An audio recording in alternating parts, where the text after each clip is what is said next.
अस्सलामुअलैकुम। आज हम एक ऐसे सवाल पर गौर करने जा रहे हैं जो शायद इंसान के जहन में सबसे पहले आया होगा। क्या इस पूरी कायनात का कोई बनाने वाला है?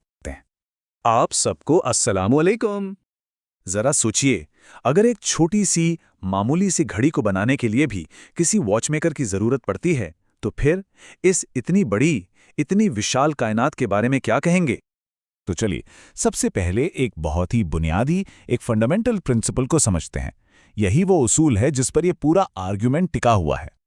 देखिए, हम सब अपनी रोजमर्रा की जिंदगी में एक बहुत सीधी सी बात जानते हैं, है ना? जब हम कोई इमारत देखते हैं तो फौरन दिमाग में आता है कि इसे किसी बिल्डर ने बनाया होगा। कोई मिट्टी का बर्तन देखें तो कुम्हार याद आता है।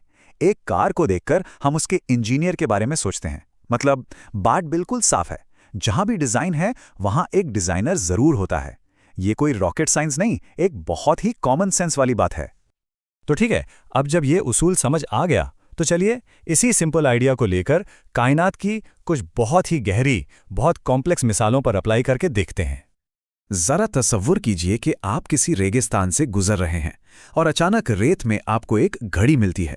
आप उसे उठाते हैं, उसके अंदर के छोटे छोटे पुर्जे, उसकी सुइयां, उसके गियर्स, सब कुछ एक साथ मिलकर सही वक्त बता रहा है। तो सवाल यह है कि आप क्या सोचेंगे? क्या ये मान लेंगे कि हवा, रेत और वक्त ने मिलकर इसे खुद ब खुद बना दिया? नहीं, बिल्कुल नहीं। अक्ल फौरन यही कहेगी कि भाई इसे किसी न किसी ने तो बनाया है, कोई वॉचमेकर तो है। अब जरा इस पूरी कायनात को देखिए। यह तो उस छोटी सी घड़ी से कहीं ज्यादा पेचीदा, कहीं ज्यादा बड़ी टाइम पीस है। तो अगर एक मामूली सी घड़ी के लिए बनाने वाले की जरूरत है, तो इस अजीम कायनात के लिए एक कॉस्मिक वॉचमेकर, एक कायनाती घड़ीसाज की जरूरत को कैसे नकारा जा सकता है? या चलिए एक और मिसाल लेते हैं, आर्ट की। जब हम किसी आर्ट गैलरी में एक खूबसूरत पेंटिंग देखते हैं तो उसके रंग, उसकी डिटेल्स, ये सब हमें मानने पर मजबूर कर देते हैं कि इसका कोई आर्टिस्ट है। कोई भी ये नहीं सोचता कि बस रंग के डब्बे गलती से गिर गए और ये मास्टरपीस तैयार हो गया। अब जरा अपनी नजरें कुदरत की तरफ दौड़ाइए। ऊंचे ऊंचे पहाड़, गहरे समुंदर, शाम के वक्त आसमान के रंग, क्या ये दुनिया की सबसे बड़ी और सबसे शानदार पेंटिंग नहीं है? अगर एक कैनवस पर बनी तस्वीर एक आर्टिस्ट का सबूत है, तो फिर कुदरत का ये शाहकार, ये मास्टरपीस अपने अल्टीमेट आर्टिस्ट के होने का सबूत क्यों नहीं है? अब जरा इस कंपैरिजन को देखिए, एक किताब और डीएनए। एक किताब में क्या होता है? शब्द होते हैं, चैप्टर्स होते हैं, जो मिलकर एक मतलब, एक इंफॉर्मेशन देते हैं। अब डीएनए को देखिए। डीएनए क्या है? ये एक मॉलिक्यूल है जिसमें 3 अरब, जी हां, 3 बिलियन बेस पेयर्स का एक पूरा इंफॉर्मेशन कोड लिखा हुआ है।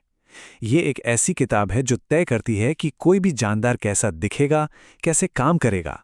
तो सवाल फिर वही है, क्या यह मुमकिन है कि इंफॉर्मेशन से लबालब भरी हुई ये किताब बिना किसी लिखने वाले के खुद ही वजूद में आ जाए? अब आते हैं इंसान के जिस्म पर। इसकी कॉम्प्लेक्सिटी तो हैरान कर देने वाली है। सोचिए, एक छोटा सा सॉफ्टवेयर ऐप बनाने के लिए भी हजारों लाइन का कोड लिखना पड़ता है। और दूसरी तरफ है हमारा जिस्म, जिसमें 100 ट्रिलियन सेल्स एक साथ मिलकर काम कर रहे हैं।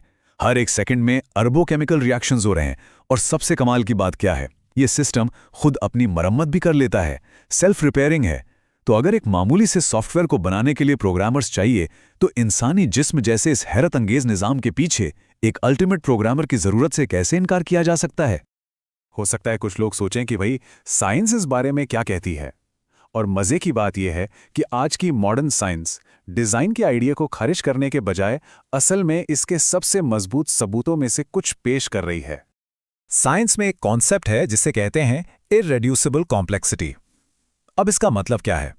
इसका मतलब है कि कुदरत में कुछ सिस्टम्स ऐसे हैं जो कई हिस्सों से मिलकर बने हैं और ये सारे हिस्से एक दूसरे पर डिपेंड करते हैं। अगर आप उनमें से एक भी हिस्सा हटा दें तो पूरा का पूरा सिस्टम काम करना बंद कर देगा। मतलब ऐसे सिस्टम धीरे धीरे, स्टेप बाय स्टेप नहीं बन सकते। और इसकी सबसे बेहतरीन मिसाल हमारी अपनी आंख है। जरा सोचिए कैसे काम करती है। कॉर्निया रोशनी को फोकस करता है, फिर लेंस उस फोकस को फाइन ट्यून करता है, रेटिना उस इमेज को पकड़ता है और फिर ऑप्टिक नर्व वो फौरन उस सिग्नल को दिमाग तक पहुंचा देती है। ये सब के सब हिस्से एक साथ एक टीम की तरह काम करते हैं। अब अगर आप इनमें से एक भी हिस्सा निकाल दें तो क्या होगा? पूरा सिस्टम फेल हो जाएगा, आप देख नहीं पाएंगे। इसका क्या मतलब हुआ? इसका मतलब ये हुआ कि आंख को काम करने के लिए इसके सारे जरूरी हिस्से एक ही वक्त पर एक साथ मौजूद होने चाहिए थे। ये एक ही सिंगल यूनिफाइड डिज़ाइन की तरफ इशारा करता है, और ये अल्लाह के एक बहुत ही खूबसूरत नाम अलबारी की निशानी है। अलबारी का मतलब है द मेकर, यानी वो जो हर चीज़ को बेहतरीन और मुकम्मल शक्ल में बनाता है। सिर्फ बायोलॉजी में ही नहीं, ये डिज़ाइन हमें पूरी कायनात में नज़र आता है, जिसे फाइन ट्यूनिंग कहते हैं। मतलब ये कि फिजिक्स के जो बुनियादी कानून हैं ना, जैसे ग्रेविटी की ताकत, वो जिंदगी के वजूद के लिए इतने सटीक, इतने परफेक्टली बैलेंस्ड हैं कि यकीन करना मुश्किल है। मिसाल के तौर पर ग्रेविटी की जो ताकत है, अगर वो सिर्फ ज़रा सी भी अलग होती, बस उतनी सी भी, तो इस कायनात में सितारे ही नहीं बन पाते, और सितारों के बिना जिंदगी का तो सवाल ही पैदा नहीं होता। तो क्या ये इतना परफेक्ट बैलेंस, ये फाइन ट्यूनिंग बस एक इत्तेफाक, एक कॉस्मिक चांस हो सकता है? और सोचने का यही तरीका, यही लाइन ऑफ रीजनिंग है जिसे अल्लाह ताला ने अपने कलाम यानी कुरान में भी एनकरेज किया है और उसकी तस्दीक भी की है। कुरान में सूरा अत्तूर के अंदर अल्लाह सुब्हानहू व तआला इंसान से सीधे एक बहुत ही पावरफुल लॉजिकल सवाल करता है, क्या ये लोग बगैर किसी चीज़ के पैदा हो गए या ये खुद अपने पैदा करने वाले हैं? ये आयतें हमें सोचने पर मजबूर करती हैं कि हमारे वजूद की हकीकत क्या है। देखिए, ये आयत हमारे वजूद के लिए 3 पॉसिबिलिटीज रखती है और फिर अक्ल की मदद से गलत ऑप्शंस को हटा देती है। पहली पॉसिबिलिटी, क्या हम कुछ नहीं से पैदा हुए? ये तो हो नहीं सकता, क्योंकि नथिंग कम्स फ्रॉम नथिंग। दूसरी पॉसिबिलिटी, क्या हमने खुद को बनाया? ये तो और भी ज़्यादा इलॉजिकल है। किसी चीज़ को बनाने के लिए आपका पहले से मौजूद होना ज़रूरी है। तो जब पहले 2 रास्ते बंद हो जाते हैं, तो एक ही लॉजिकल कंक्लूजन बचता है कि इंसान को और इस पूरी कायनात को किसी ने बनाया है, कोई खालिक है। इसी तरह सूरे अल बकरा की आयत 22 में अल्लाह ताला अपनी निशानियों जैसे आसमान और ज़मीन का जिक्र करने के बाद फरमाता है, तो अल्लाह के लिए शरीक न ठहराओ जबकि तुम जानते हो। ये जो हिस्सा ना, जबकि तुम जानते हो, ये बहुत अहम है। ये इस बात पर जोर देता है कि डिज़ाइन को देखकर डिज़ाइनर को पहचानना ये इंसान की फितरत में, उसके अंदर पहले से मौजूद है।